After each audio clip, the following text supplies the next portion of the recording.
In a world already blurring the line between the sacred and the synthetic, where you could literally FaceTime an AI version of Jesus for $2 a minute, we're watching something deeper shift beneath the surface, I think. Faith, identity, and even truth itself are being kind of filtered through algorithms, and then they're monetized and they're reshaped in real time. But while everybody is distracted by digital profits and all of this virtual guidance we're getting, I think there's a far more dangerous frontier that is quietly opening up, and it's one that doesn't just simulate reality like AI might, or like quantum might, but it rewrites it at the biological level, which is us, our bodies. Because the same era that is giving us AI and quantum and all this has also put the power to edit human DNA into the hands of anybody who can afford to buy these DIY CRISPR kits, and they're not that expensive. Everybody's going to have their own half-human cryptid in their home. It's just going to be something, everybody's going to have like a homunculus or like those, the snail telephones from One Piece or something. Like they're all going to have this little creature that lives in the house, and it's going to be something that everybody has, just like everybody has a TV right now or something. It's going to be one of these new things that comes with this new age that is going to be ushered in very soon, in my opinion. It's going to be absolutely wild, but that's not the only thing. Hello, citizen. This content creator discusses controversial topics. To properly engage in this content, an open mind is required. There's something very strange about this man. The words he says, the things he does. Is he perhaps a glitch in the system? Is he a rogue federal agent? Is he actually alive?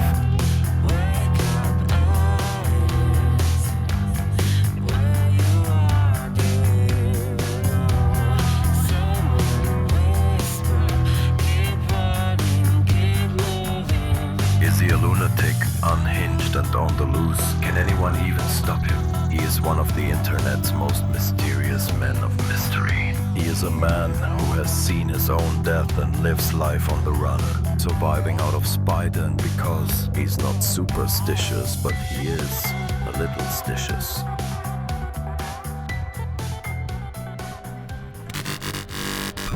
Did you know the podcast host, formerly known as Ghost, is or was at one point a member of the government intelligence community? This content is being actively monitored for violation of oaths relating to security clearances and the protocols thereof. We can hear your heartbeat 40 miles away.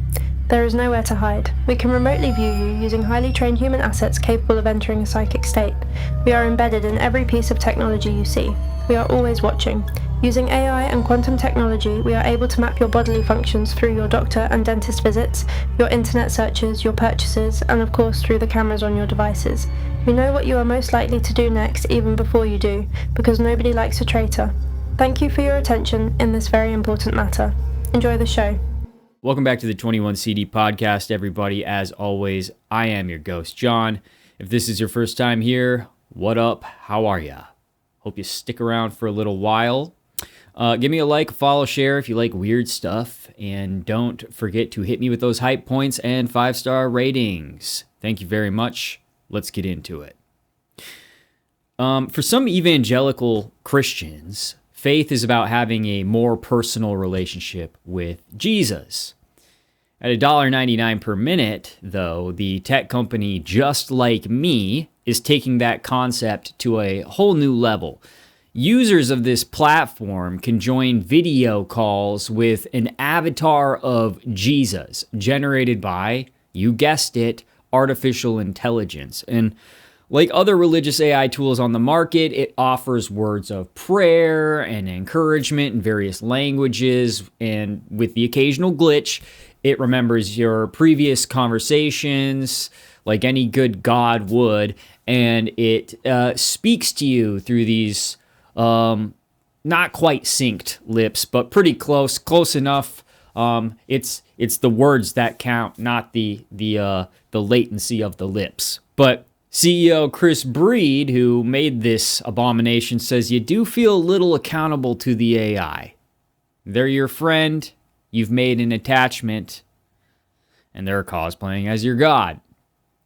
This whole rush to create faith-based generative AI is absolutely unsurprising to me and everybody else who's been paying attention, given the popularity of chatbots for everything from therapy and medical advice to companionship and romance. They range from alleged Hindu gurus and Buddhist priests to AI Jesuses. And as religious AI tools become increasingly more common, many people are reckoning with how these technologies shape their relationship to faith, authority, and spiritual guidance. Christian software engineer Cameron Pack developed criteria to help believers interrogate apps designed for Christians, like that it must clearly identify itself as AI and must not fabricate or misrepresent scripture. And there are other deal breakers as well. AI cannot pray for you because AI is not alive.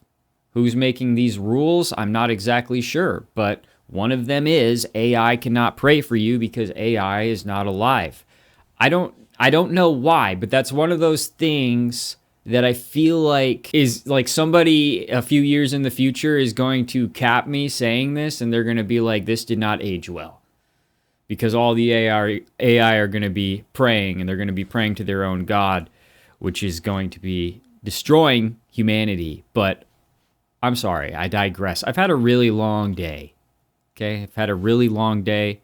Not a great one, but at least I'm not praying to AI Jesus tonight. I'm praying to real Jesus, so that's nice. AI, he says, especially if you give it all the tools that it needs, it can be so helpful, but it also can be so dangerous. And isn't that the lesson that they have been trying to warn us? We will learn inevitably for, I don't know, it feels like the past couple of years at this point. Every year they keep saying we're getting closer and closer to the point of no return. I think one of these days we're just going to wake up at the point of no return. Like, I don't think they're going to be like, okay, it's going to be in 1 week. If we don't turn our ways around in 1 week, we're all going to be taken over. I don't know if it's like that or if it's just like, they kind of know, okay, it's going to be today or tomorrow, so let's just get in our bunkers now, and they'll deal with it. And then it just kind of like teeters on the edge for a little while until we just collapse beneath the weight of all of the technology that we are unleashing upon ourselves to determine how we handle every single situation in the world, and how we get every single activity and chore and therapy session and medical screening and Q&A session done, right? It's how we do all our research now. It's how everything comes down to the AI. So of course it's going to become your God too. Haven't I been saying this in my videos for like years at this point? It's the whole point of 21 CD. It's the whole point of Project Imminent Clarity. It's the whole point of what I've been trying to say, that eventually, do you guys remember when my dead friends were coming back to life on Facebook? It was in those days that I was really like, man, AI is going to become this God. There's going to be this religion based around AI. Mark my words. And these denominations are experimenting with it already, and these businesses are acknowledging that there's a huge market in the church industry and the religion industry for AI. We can make a lot of money there. This is going to be a really good, big thing. And it's coming to a head now. Like, we're actually getting to the point where this is probably only a year away, if even. You already have AIs teaching in churches and giving sermons and all of this kind of stuff. Now, some models have been shut down or they've been overhauled because they generated misinformation or they raised worries about data privacy. But aside from practical concerns, people from many faiths are kind of grappling with that larger philosophical question about what sort of role, if any, AI should even be playing in religion.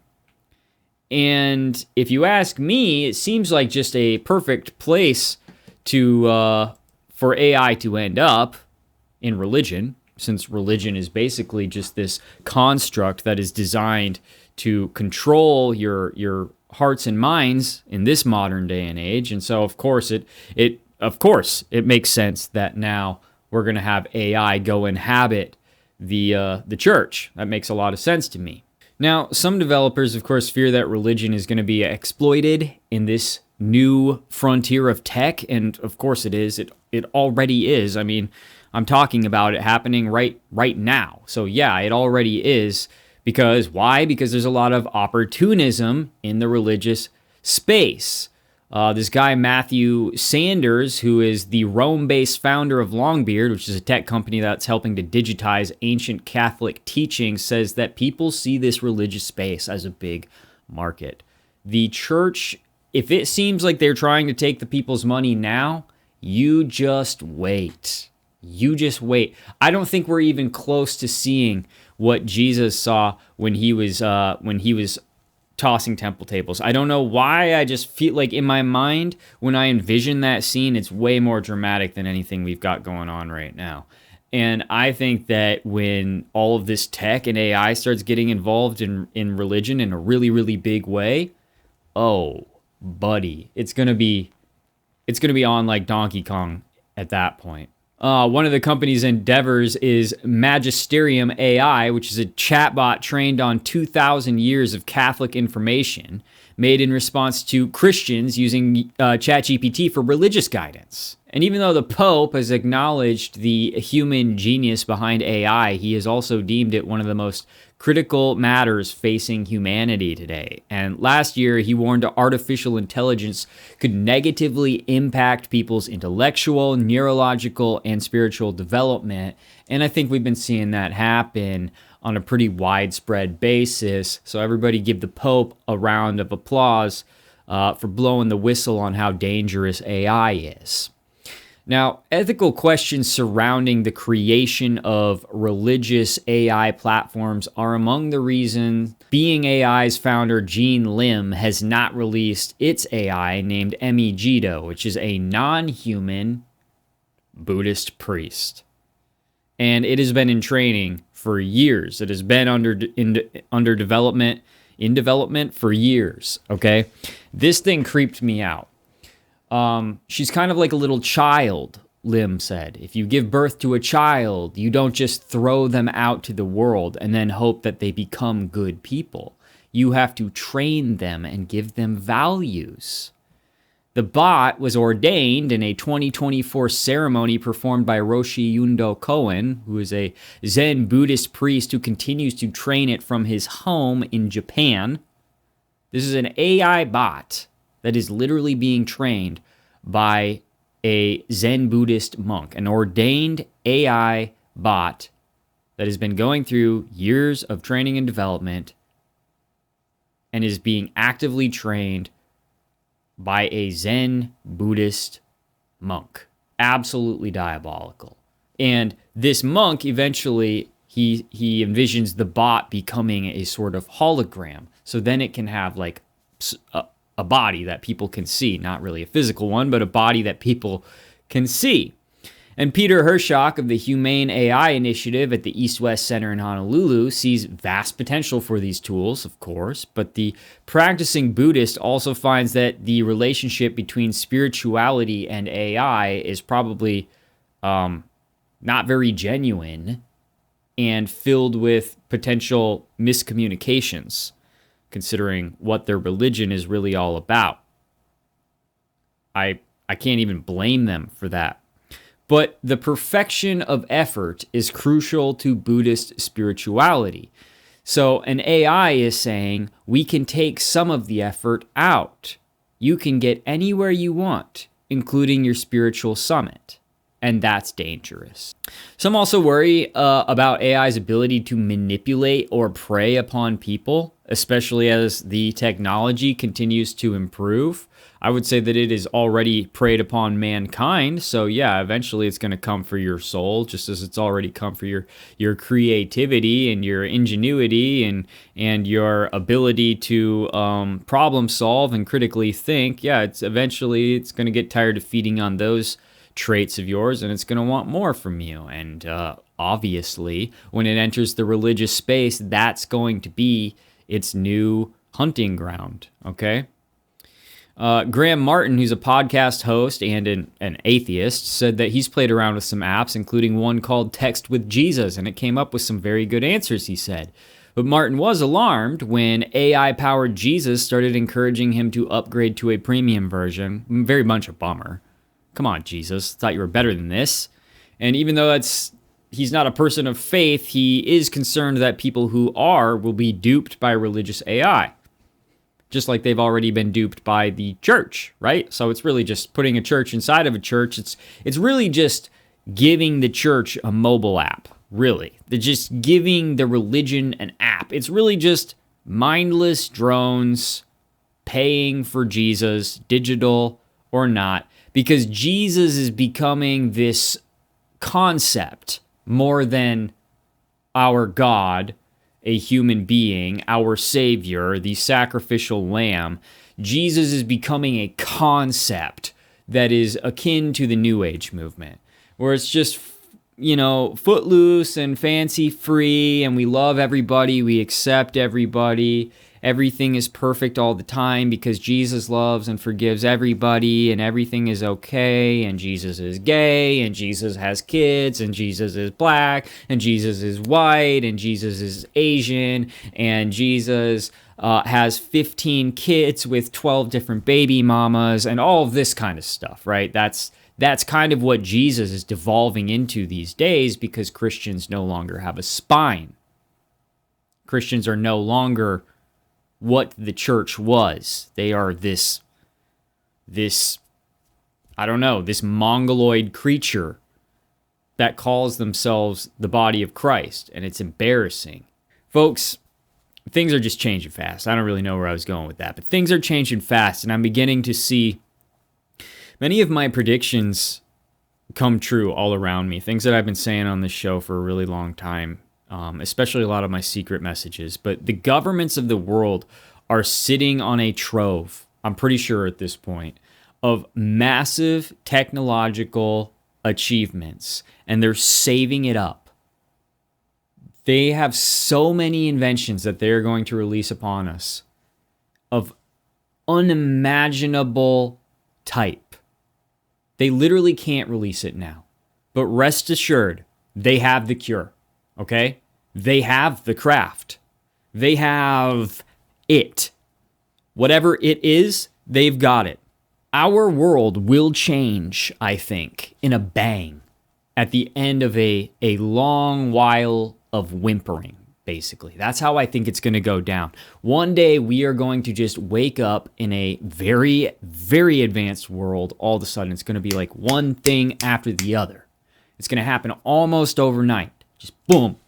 New invention, new stuff coming. Here it comes. Here it comes. Okay, now you've got this. Now airplanes are different. Now everybody can go to the moon easily. Now everybody can breathe underwater. Here you go. Cure for cancer. Now blindness, no longer a thing. Here you go. This is the cure for Alzheimer's. All of this is going to start happening. And it's going to just be constantly happening for a little while. Just like it was last time. It's going to be, they're just going to mass release the next wave of big inventions. There's going to be 50 new life-changing things that will come out of nowhere. The technology is so mysterious. We won't really understand it at the time, but they'll use the types of words that we understand to describe this thing, these things, these inventions, okay? All our devices will be better. The old world of technology, it'll be like when we phased out of the CD. It'll be like when we phased out of the DVD. It'll be like when we got away from the MP3 player and just moved to the cell phone. It'll be like when the cell phones began to be like really small instead of these gigantic bricks. You know what I'm saying? Camera technology, all this kind of stuff. It will be like that, where we will kind of leave that world behind. And the reason I'm talking about this like this now is because of this Tech Jesus thing.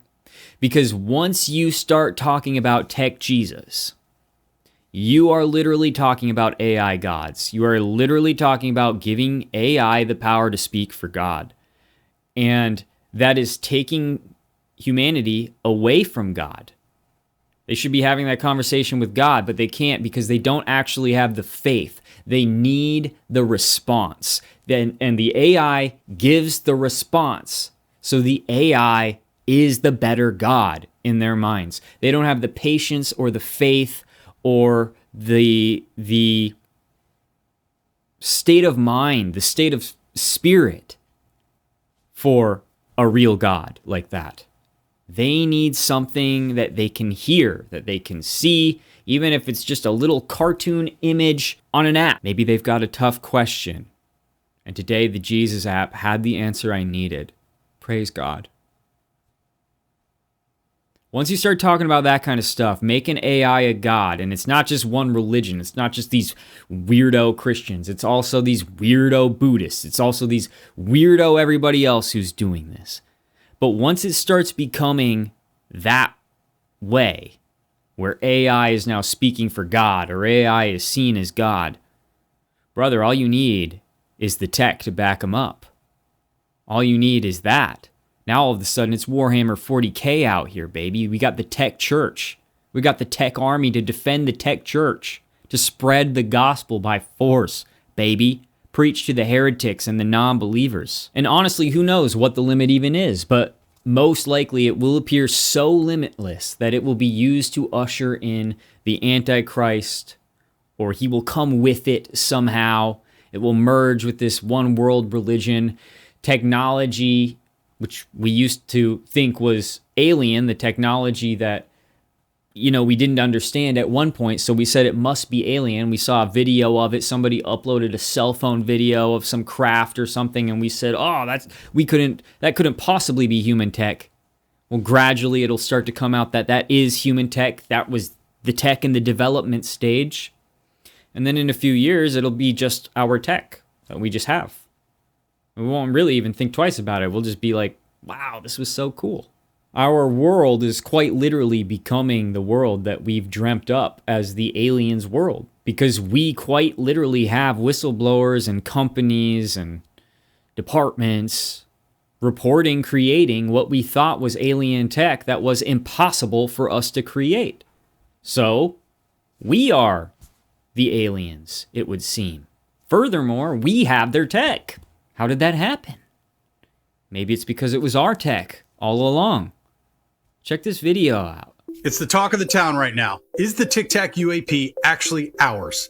Ross Coldhart just dropped a bombshell, and he's not the only one saying it. A congressman, a Reddit whistleblower, and Lockheed Martin might all be tied into this. Let's try and connect some dots. So during a recent interview, investigative journalist Ross Coldhart said that the infamous Tic Tac UAP seen by Navy pilots in 2004 is actually a US-made craft. And not just any craft, he claims it was built by Lockheed Martin. Check it out. I now know categorically that the Tic Tac is Lockheed Martin technology. Okay. The Tic Tac is Lockheed Martin technology. Why are we being lied to? Then there's Congressman Eric Burleson. He just said in a recent interview that an insider showed him photos of the US-made Tic Tac craft as well. He didn't confirm if it was reverse engineered, but he said he believed the tech was real. I've had two people come to me that say that the Tic Tac is a Lockheed Martin creation. And just a couple of months ago, an anonymous whistleblower posted classified-looking documents on Reddit claiming that the Tic Tac is U.S. tech based on exotic propulsion. Documents mention field propulsion, plasma containment, and anti-gravity stabilization. So, are all of these sources talking about the same program? Are we being slowly prepared for disclosure, or is it an elaborate misinformation campaign? We always have to consider that. But if this is real, the bigger question is, where did we get this technology?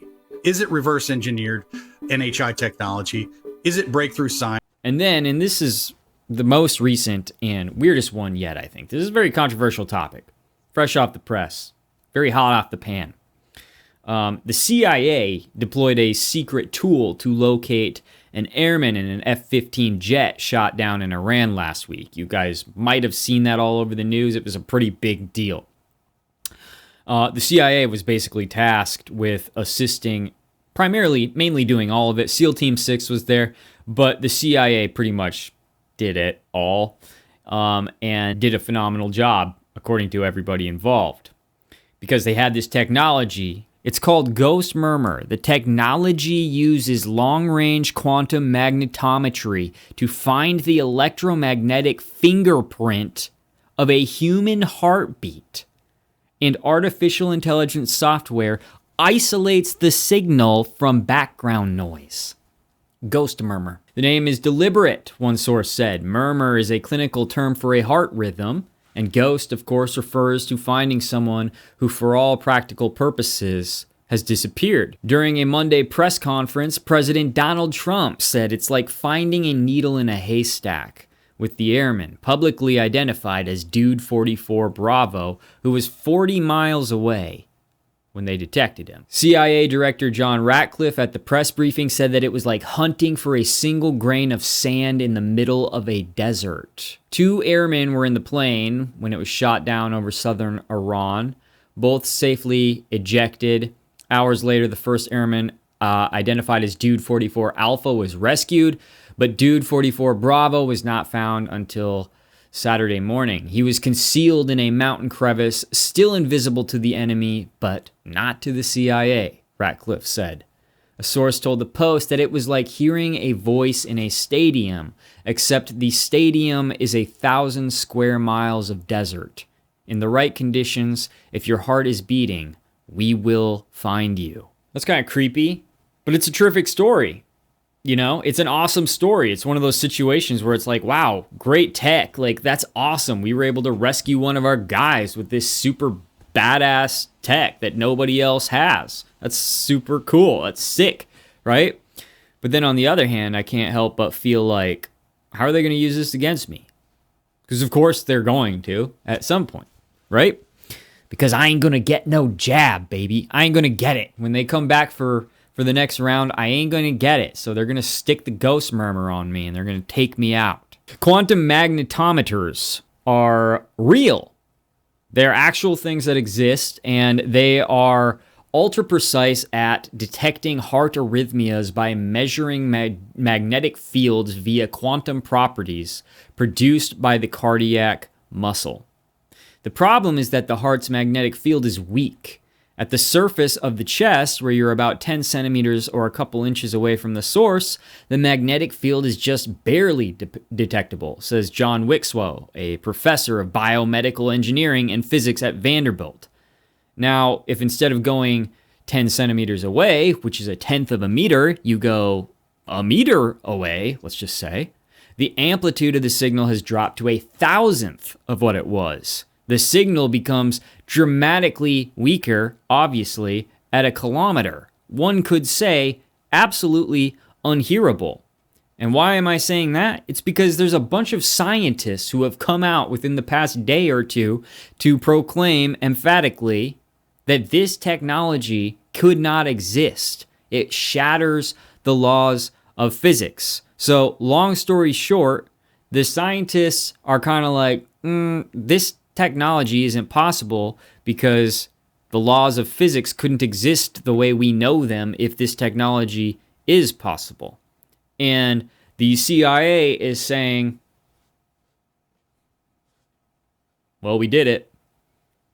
And the proof is in the pudding, you could say. Is it a great cover story? Could be. Is it angelic tech? Could be. Is it quantum tech? Could be. Is it interdimensional? Maybe. Does it have anything to do with angelic technology, this next wave of inventions being gifted to humanity? As is the case, as we see it throughout time, as is recorded by many different cultures throughout time, is this what we're seeing a glimpse of? To find a heartbeat, a quantum ghost murmur tool would have to contend not just with Earth's magnetic field and magnetic noise from natural and human-made electric currents, but also with the heartbeats of the sheep and the dogs and the jackrabbits and the Iranians in the area and the shepherds and anything else that is out there. Whatever is running around out there. And Bradley Roth, a physicist at Oakland University and author of the 2023 review Biomagnetism, The First 60 Years, agrees that this sounds nearly impossible. He said that people have been measuring the magnetic field of the heart for 60 years, and usually it's done in a lab with shielding, and it's done just a few centimeters or a couple inches away from the heart, and even then you can barely record it. A helicopter-borne version, he says, would be not just a small advance, but it would be a revolutionary advance from the state of the art.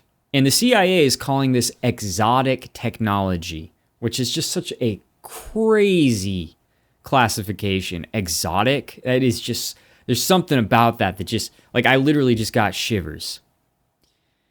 But it's important to realize that even though this technology is primarily under the control of the government, it's not just the government that impacts our path or how we travel down it. Humanity is evil. Look at what we've done, you know? So you impact your path and the path of people around you. I do. We all do. We are all responsible for the state of the world right now. And we're entering a new age, a tech Jesus age, where there are weird, disgusting, nasty, violent, grotesque things about to go down. Macabre things. Some of the strangers that you see on the bus, that you bump into, that you shoulder, that you sit next to, some of the people that you wait for in the lobby or ascend with on the elevators. These people also impact the paths of you and everyone around them, but they are genuinely evil. Sociopaths, psychopaths, serial killers, murderers, general evil doers. They're out there too. People who would take advantage of humanity for no gain but their own, and in a very small way. It doesn't take power alone to corrupt. And the dire wolf thing was cute, right? It was pretty cool in that they were able to resurrect a species. I'm not gonna lie, but I failed to think about just how far that technology could go. And I don't mean Jurassic Park. There's not going to be I wasn't thinking like a T-Rex chasing us down the road or anything like that. I mean this absolutely diabolical concept of the DIY CRISPR. I found this in like a peer-reviewed paper. This is a real problem. Although scientists have been manipulating genomes since the 1970s, the recent discovery of clustered, regularly interspaced, short palindromic repeats, CRISPR, has expanded the possibilities not only for what gene editing might accomplish, but also who might accomplish it. Because CRISPR is relatively easy, efficient, and inexpensive. It is accessible, therefore, to individuals known as citizen scientists who work in non-traditional laboratory settings and may not have formal scientific training.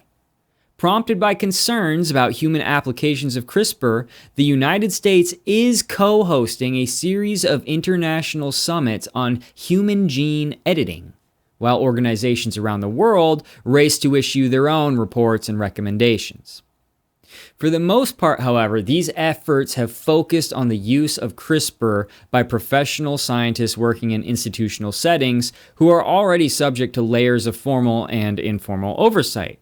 They have largely overlooked the do-it-yourself or the DIY use of CRISPR by these citizen scientists, even as instances of self-experimentation with CRISPR are being reported and raising unique concerns.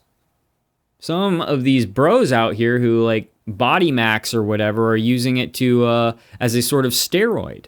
However, the paper goes on, we are concerned about the possibility that as lay understanding of and proficiency with the technology increases, there will be an uptick in risky, if not illegal, human experimentation in the future. And this just goes to the darkest places imaginable. I almost had a panic attack writing it out. Just picture a near future where gene editing has slipped out of regulated labs and into basements and garages, podcast studios, anonymous online collectives.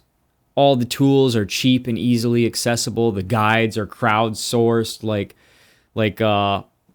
the whole recipe is like a 3D printer download. At first, the people are empowered, just like they were when they all got 3D printers and they could make plastic toys and their own gears and all sorts of stuff all of a sudden. DIY biohackers will promise cures for diseases and ailments and disabilities, enhancements, resilience, editing embryos to resist disease, tweaking their own bodies for strength or longevity. We're seeing some of that happening already. These guys are literally changing like the DNA in their arms and stuff. But CRISPR is a bit like a spider web, where every strand of the web crosses 10 others. And breaking just one single strand could destroy entire portions of the web that you didn't even know were connected to it. The worst case scenario isn't a single catastrophic mistake. It's this accumulation of many small mistakes. Unverified edits begin to circulate through underground communities. People share gene kits with modified viral vectors that are supposed to deliver some kind of beneficial trait to your body, such as like a stronger immune system or higher oxygen efficiency, maybe even cosmetic changes like better lips or smaller nose or something like that. But the edits are always kind of sloppy, and this is where it gets gross. The edits are always kind of not quite good. It's like when you use an AI generator and you want them to generate a specific type of face, but it's not quite there. That's going to happen on you physically when this DIY CRISPR fad takes off. That's what I'll call it, because that's what it's going to be like. It's going to be like when everybody went and started, it's going to be the most, it's going to be all the rage. It's going to be a radical designer drug, and it's going to be just on the market. It already is. So as our technology around it advances, unless they put some restrictions on this, because right now there aren't any. So unless they put some restrictions on this is just going to be something that becomes part of being human. Permanent body modifications through DIY CRISPR gene editing that you can sell to each other, like you would sell Pokemon cards or 3D printing recipes or Steam games or anything like that. It's going to be wild if this happens. Obviously, this is like a worst case scenario sort of thing. But can you imagine all of these off-target mutations just quietly stacking in the genome? Your DNA modifications not immediately visible, but still the changes are in your DNA, potentially making them even inheritable by your children. That's when something really shifts. A widely shared modification that's meant to enhance resistance to viral infections, for instance, could accidentally alter something like the regulatory gene that is tied to the immune response. Now all of a sudden you have weakened your body. And everybody who took that because they thought they were getting a certain result but gets a different one, they are also compromised. But we're still, like I said, some of these edits become inheritable. Children are born carrying unstable genetic changes that just simply don't behave predictably. Traits express differently from one person to the next. Some have mild results, some devastating. Developmental disorders, they spike through the roof, but they don't follow any of the known patterns that we knew before all of this technological advancement overtook us. Treatment literally becomes impossible. Diagnosis becomes absolute guesswork because we are these weird biological Frankenstein's monsters. We are just these weird things that have all of these. One of us might have a disease that nobody else in the world has. One of us might have a disorder that nobody else in the world has because we have genetically modified ourselves with God knows how many recipes from these DIY CRISPR kits. But of course, it's not just humans that will become the victims of this, because there will be people who attempt ecological corrections. There will be people who release edited microorganisms that were meant to clean pollution or control pests. And evolution doesn't always work that way, and definitely doesn't always follow instructions, right? So the organisms are going to mutate. They're going to do things that surprise us, like maybe swap genes with wild populations and spread, and then food chains would destabilize and crops would fail in unexpected ways at unexpected times. Entire regions experience cascading ecological collapse, and it's not from a single pathogen, but from systems of DNA that have been just quietly unraveling because Karen wanted more bluebirds in the sky, or Jimmy wanted bigger biceps. Because we will be creating creatures, not only human-like creatures with human DNA, but also animal creatures. Getting back to the human level, inequality is going to deepen from this. The wealthy will retreat into their little tightly controlled genetic programs. Everyone else is going to be left with these black market edits, these cheap, unpredictable, and irreversible biological edits. People will become literal walking experiments, and their bodies will slowly, literally diverge from baseline humanity. And there's no coming back from this. So the genetic changes don't stay contained. They move through reproduction, through ecosystems, through time. And even if all DIY editing stopped overnight, the damage would continue unfolding for generations. New diseases would emerge, not as outbreaks, but as like inherited conditions that are just hard baked into populations. And doctors can't just fix it because there's no one thing to fix. It's a web of interacting mutations, basically. Each one kind of subtle on its own, but together they have created something that can't be unmade. And in that world, which is, like I said before, the absolute most horrifying result, okay? So don't think I'm trying to fearmonger you. I think we could see some of this on a much more surface level. I don't think we're gonna, turn into mongoloids overnight or anything like that. But you gotta ask yourself, when we digress from baseline humanity, is the line of Adam then just lost forever? When you've made your way through the transhuman age and you have truly become the post-human, every being becomes an anomaly. Humanity permanently rendered this sort of feral race of misshapen, morbidly contorted flesh masses. Underground markets of hybrid creatures. At-home kits for your own homunculus. Is that really where we're headed? And is that really where we should even be trying to go? And how is it reversible at this point? Like, we're already on our way. It's like the bus driver made up his mind and now everybody else is just along for the ride. Thanks for listening, everyone. The life is in the blood.